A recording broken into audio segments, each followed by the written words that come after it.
अमर्यादित होती है। इन अमर्यादित आवश्यकताओं को पूर्ण करने वाले साधन मर्यादित है। अर्थशास्त्र हमें ये सिखाता है कि मर्यादित साधनों का योग्य और बुद्धिपूर्वक उपयोग करते हुए हमारी तमाम आवश्यकताओं को हमें पूर्ण करना है। लेकिन दोस्तों, प्रकृति में से हमें जो भी चीज़ें मिलती हैं वो चीज़ें अधूरी होती हैं, वो प्राथमिक चीज़ें कहलाती हैं जो मनुष्य की सभी आवश्यकताओं को पूर्ण नहीं कर सकती, और इसीलिए हमें उन चीज़ों का रूपांतरण उत्पादन प्रक्रिया के आधार पर करना पड़ता है। तभी जो चीज़ें बनती है उसमें तुष्टि गुण अर्थात मानव की आवश्यकताओं को पूर्ण करने वाले गुण निर्माण होते हैं और वो मनुष्य की आवश्यकताओं को पूर्ण करते हैं। तो इसके लिए दोस्तों जरूरी है कि कच्चे माल का रूपांतरण पक्के में हो। प्रकृति में से जो चीज़ें मिलती हैं, नेचर जो हमें वस्तुएं देता है वो अधूरी वस्तुएं कहलाती हैं, प्राथमिक वस्तुएं कहलाती हैं, अर्ध तैयार वस्तुएं कहलाती हैं। और इसीलिए ऐसे कच्चे माल का या अर्ध तैयार वस्तुओं का रूपांतरण हमें उत्पादन प्रक्रिया के आधार पर पक्की चीज़ों में करनी पड़ती है, तब वो मनुष्य की आवश्यकताओं को पूर्ण करते हैं। तो इसके लिए दोस्तों उत्पादन करने वाले यानी कि किसी भी चीज़ों का निर्माण करने के लिए हमें उत्पादन के साधनों का उपयोग करना पड़ता है। तो चलिए आते हैं हम उत्पादन के साधनों पर। उत्पादन के साधन जो 4 हैं, सबसे पहला है जमीन, दूसरा है श्रम, तीसरा है कैपिटल यानी कि पूंजी, और चौथा है नियोजन। तो आज की क्लास में हम इन चारों साधनों की परिभाषा सीखेंगे, इनका इंट्रोडक्शन करेंगे और इसके साथ साथ इनके लक्षण भी सीखेंगे। तो चलिए दोस्तों बढ़ते हैं। सबसे पहला उत्पादन का साधन जो प्राकृतिक देन है और वो है जमीन। डॉक्टर मार्शल ने जमीन का सरल अर्थ बताते हुए कहा कि उत्पादन की प्रक्रिया में मदद होने वाला प्राकृतिक परिबल अर्थात जमीन।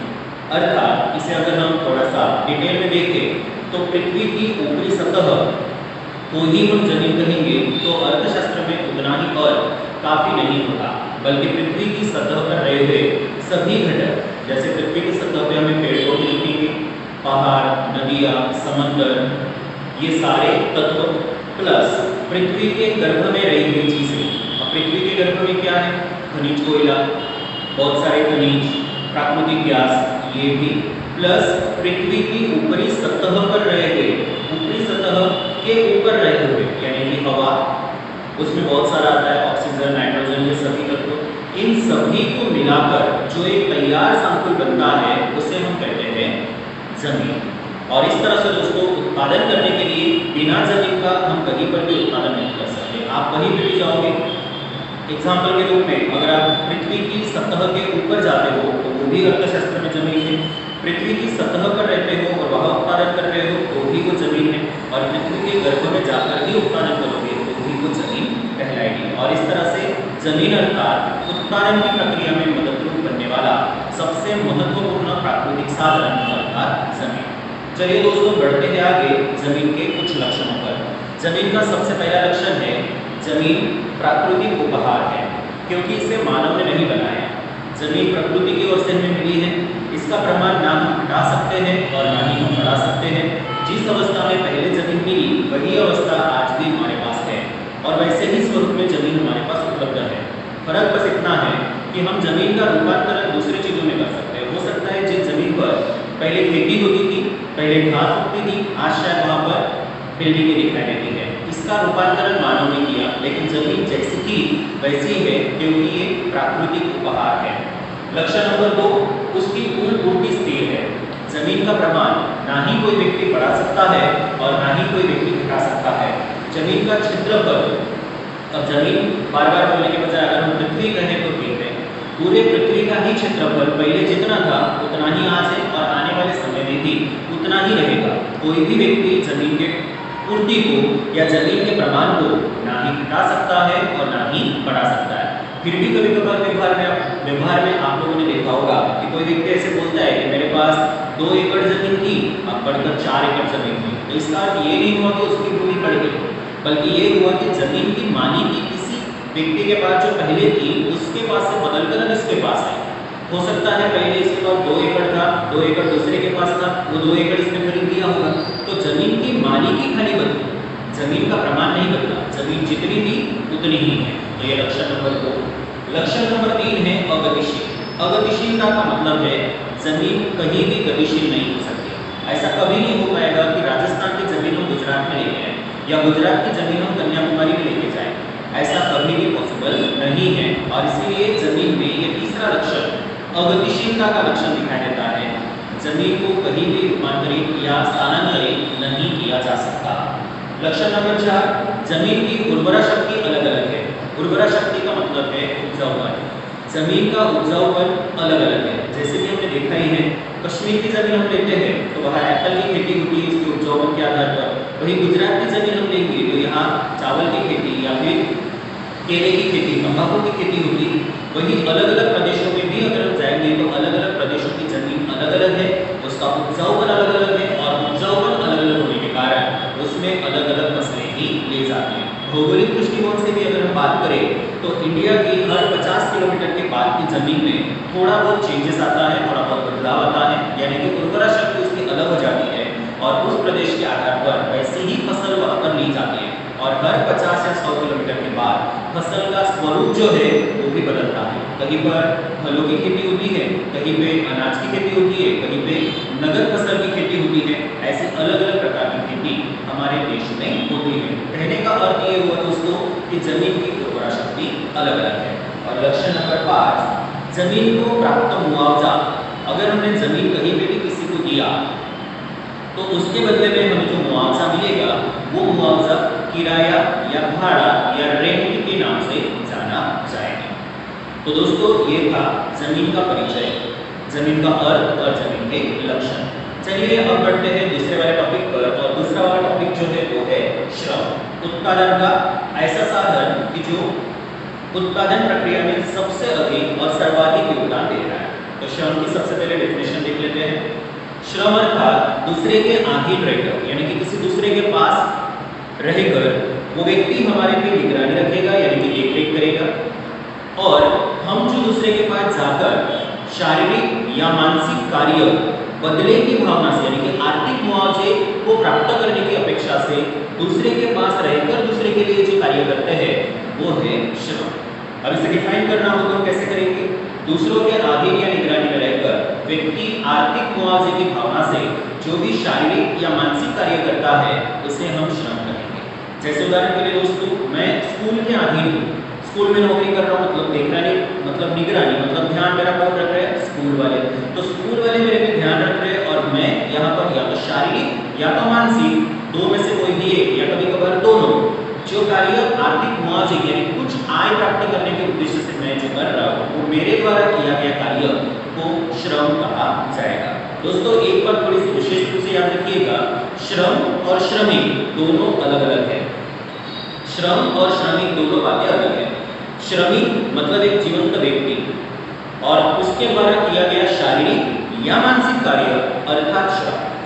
व्यक्ति श्रम नहीं है, व्यक्ति के अंदर कार्य करने की जो क्षमता है वो श्रम है।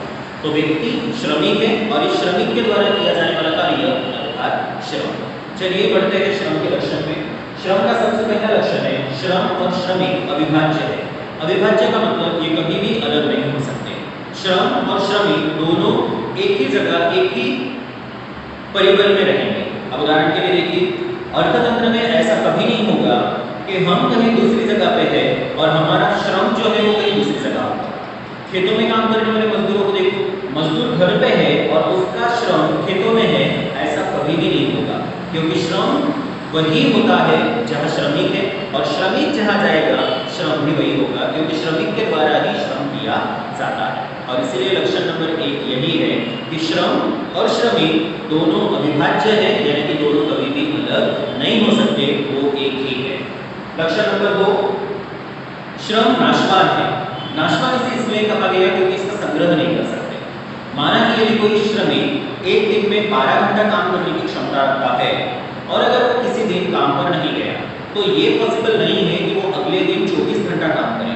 या माना कि अगर वो 2 दिन काम पे नहीं जाता है तो अगले दिन 24 घंटे में वो 36 घंटा काम नहीं कर सकता। यानी कि श्रम का हम संग्रह नहीं कर सकते, संग्रह नहीं कर सकते, इसलिए श्रम नाशवान है। और यही एक कारण ऐसा है कि जिसके कारण श्रम की बोली लगती है। उदाहरण के लिए देखिए दोस्तों, अगर हम जमीन का उदाहरण लें तो जमीन अगर हम किराए पे लेते हैं तो जमीन का मालिक पहले ही बोल देता है भाई तुम काम करो जमीन पे या ना करो। अगर आपने किराए पे ली मतलब मुझे महीने का 5,000 रुपये चाहिए तो उसे चाहिए। आप उसमें काम करोगे जमीन पे तो भी उतना ही लेगा, नहीं भी करोगे तो भी वो उतना लेगा। लेकिन श्रमिक का ऐसा नहीं है दोस्तों, अगर श्रमिक ने काम नहीं किया तो मुआवजा 0। आप किसी दिन मजदूरी पे मत जाओ, आपको मुआवजा नहीं मिलेगा अगर आप श्रमिक हो तो। और यदि आप श्रमिक हो और काम पे जाते हो, जितना काम करोगे उतना मुआवजा आपको मिलता है। शारीरिक कार्य में तो विशेष रूप से यही होता है। हाँ, मानसिक कार्य जो होते हैं उसमें थोड़ा बहुत बदलाव दिखाई देता है। जैसे दोस्तों, वेतन जो चुकाया जाता है, श्रमिक को मिलने वाला मुआवजा, वो 2 बातों पे आधारित होता है। सबसे पहला समय के आधारित और दूसरा कार्य पे आधारित। कार्य पर आधारित वेतन जो मिलता है उसमें जो भी मैंने बातें बताई वही होगी। आप काम करोगे, जितना काम करोगे उतना वेतन, कम काम करोगे कम वेतन, काम नहीं करोगे बिल्कुल वेतन नहीं मिलेगा। लेकिन दूसरी जो वेतन प्रथा है समय आधारित, उसमें आपका समय देखा जाता है। आप काम कितना करते हो वो नहीं देखा जाता। आप गए काम पे, भले उस दिन काम नहीं किए लेकिन काम पे प्रेजेंट भी आपकी लगी, मतलब आपका मुआवजा आपको मिलेगा।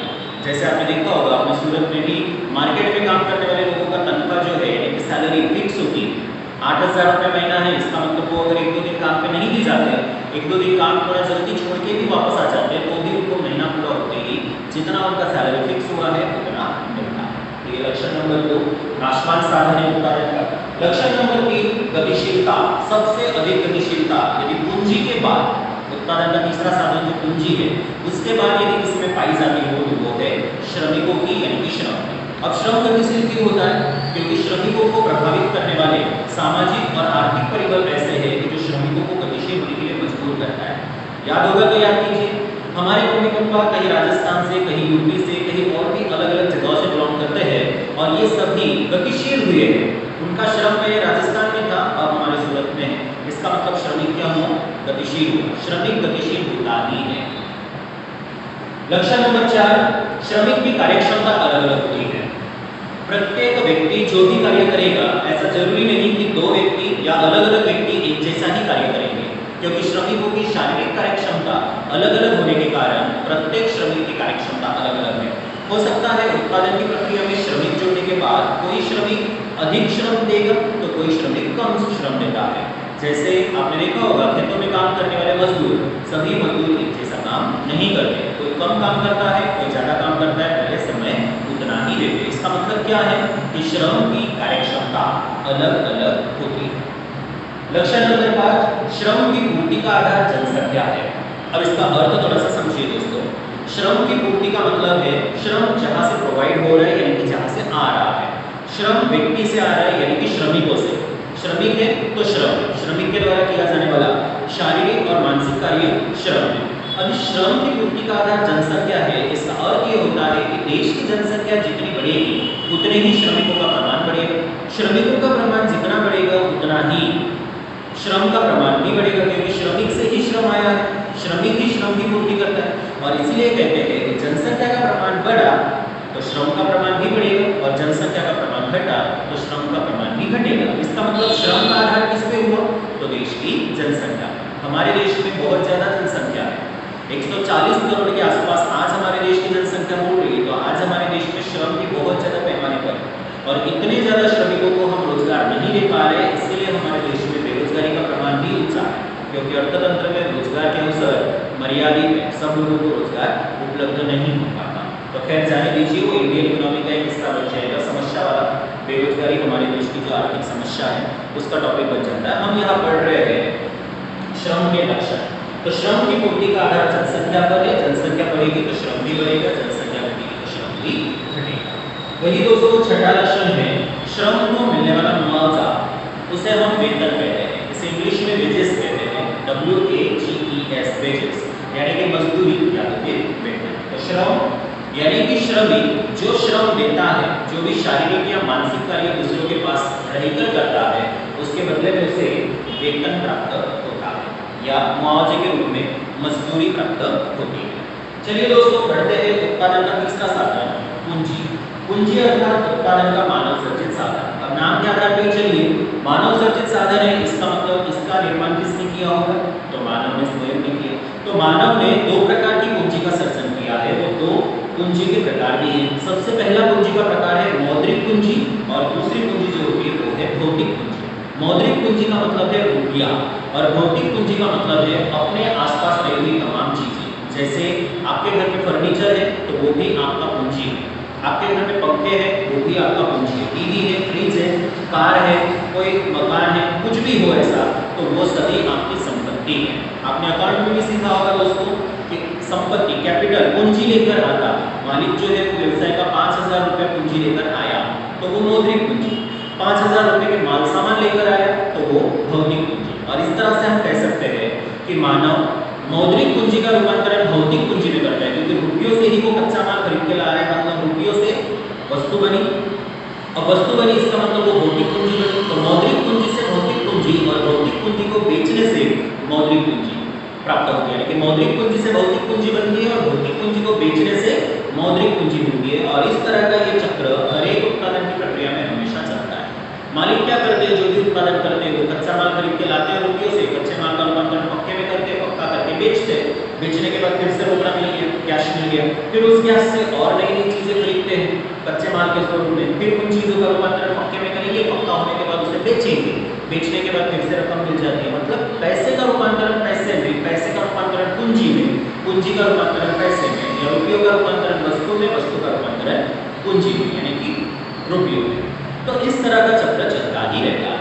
तो दोस्तों याद रखिएगा, पूंजी अर्थात उत्पादन का मानव सर्जित साधन अर्थात पूंजी। अब इसके लक्षण में बढ़ते हैं। सबसे पहला लक्षण है उत्पादन का मानव सर्जित साधन है, क्योंकि मौद्रिक पूंजी का रूपांतरण भी व्यक्ति ही करता है भौतिक पूंजी में, और भौतिक पूंजी का रूपांतरण भी व्यक्ति ही करता है मौद्रिक पूंजी में। रुपया छापने का काम भले मशीन कर रही हो, लेकिन उसका निर्माण किसने किया, व्यक्ति ने किया। मतलब वो भौतिक पूंजी का रूपांतरण मौद्रिक में करने का काम भी व्यक्ति ने ही किया है, और मौद्रिक पूंजी का रूपांतरण भौतिक पूंजी में भी व्यक्ति ही करता है। और इसलिए पूंजी के ये दोनों प्रकार, मौद्रिक पूंजी और भौतिक पूंजी, इन दोनों का रूपांतरण व्यक्ति कर रहा है, इसलिए उसे मानव सर्जित साधन कहा गया। दूसरा लक्षण, उत्पादन का सबसे अधिक गतिशील साधन है। सबसे अधिक गतिशील का मतलब एक जगह से दूसरी जगह, दूसरी जगह से तीसरी जगह। ये मात्र और मात्र अर्थतंत्र में पूंजी ही अधिक से अधिक पैमाने पर कर सकती है। मैं एक छोटा सा एग्जांपल देता हूँ। माना कि आपके पास 100 रुपए का नोट है, उसे आप किसी दुकान पे दीजिए और 2 दिन के बाद वहां जाके देखिए आपका नोट गायब हो जाएगा, वो वहां नहीं मिलेगा, क्योंकि दुकान में कई सारे कस्टमर है, उन लोगों को शायद वो चला गया उनके पास, फिर वो व्यक्ति अगर कोई दूसरी वस्तु खरीदते हैं तो उनके पास चला गया, फिर वो व्यक्ति कहीं और दूसरी जगह देता है तो दूसरी जगह। शायद ही कभी कभार ऐसा हो सकता है कि हमारे द्वारा दिया हुआ करेंसी यानी कि नोट या कॉइन घूम फिर कर हमारे पास वापस आए, वो भी थोड़े समय के लिए, यानी कि 1-2 दिन में अगर हमें वापस मिल जाती है तो शायद ही ऐसा 0.0001% केसेस में होता है। बाकी एक बार आपसे जो करेंसी गई वो आपके पास कभी भी नहीं मिलेगी। इतना जल्दी से रूपांतरित हो जाता है, इतना जल्दी से वो गतिशील हो जाता है। सेम दोस्तों भौतिक पूंजी भी वैसी ही है। कच्चे माल का रूपांतरण वस्तु में हो गया, वस्तु किसी दूसरे ने खरीद ली, खरीदने के बाद वो वस्तु हमसे चली गई, फिर उसका रूपांतरण मौद्रिक पूंजी में हुआ, क्योंकि हमने बेचा, मतलब हमारे पास रुपया आया, नया रुपया आएगा, नई वस्तु खरीदेंगे, नई वस्तु का रूपांतरण पक्की वस्तु में करेंगे और फिर वो किसी तीसरे व्यक्ति को बेच देंगे। तो इस तरह से पूंजी जो है वो सबसे अधिक गतिशील होती है। जमीन तो गतिशील है ही, श्रम गतिशील है, लेकिन श्रम का प्रमाण थोड़ा है।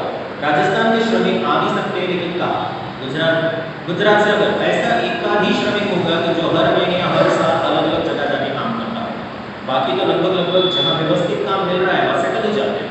जैसे हम लोग सभी लोग अपना गांव छोड़ के यहाँ सूरत में आ गए, अब 15 साल से हम लोग सूरत में ही, शायद आपके मम्मी पापा भी 20-25 सालों से सूरत में ही होंगे। क्यों? क्योंकि यहाँ व्यवस्थित काम मिल रहा है, तो गतिशील होने का कोई प्रश्न निर्माण होता ही नहीं। लेकिन पूंजी है ना दोस्तों, ये सबसे अधिक गतिशील होती है, ये एक जगह पे टिकती ही नहीं। चलिए बढ़ते आगे। तीसरा लक्षण, पूंजी की कमी है, वस्तु की भी कमी है, क्योंकि हमारे पास रहे गए उत्पादन के साधन सीमित है। डॉक्टर लियोनार्ड रॉबिन्स ने भी यही कहा कि उत्पादन के साधन मर्यादित है। मर्यादित का मतलब सीमित, पूंजी की कमी है, इसलिए उसे कमी कहा गया। और जो मौद्रिक पूंजी है उसकी भी कमी है। रुपया हमारे पास जितना चाहिए उतना अवेलेबल कभी नहीं हो सकता, वस्तुएं हमारे पास जितनी चाहिए उतनी अवेलेबल हो सकती है, लेकिन हम जितनी इच्छाएं रखते हैं उतनी नहीं हो सकती। एग्जाम्पल के लिए, यदि आप रास्ते से जा रहे हो, किसी के पास 2 व्हीलर देखिए तो इच्छा होती है 2 व्हीलर, तो क्या बोलने से तो नहीं आ जाएगी, उसके लिए पैसा चाहिए। 2 व्हीलर को खरीदने के लिए 1 लाख रुपया लगता है, उतनी अमाउंट कमाने के लिए काफी समय लगेगा। फिर अगर हम बाइक खरीद लेते हैं थोड़े मेहनत के बाद और कोई 4 व्हीलर से जाता हुआ दिखा तो इच्छा हो जाती है अब ये साधन हमारे पास होना चाहिए, फिर उसके लिए हम मेहनत करते हैं, 2-3 साल के बाद वो आ जाती है।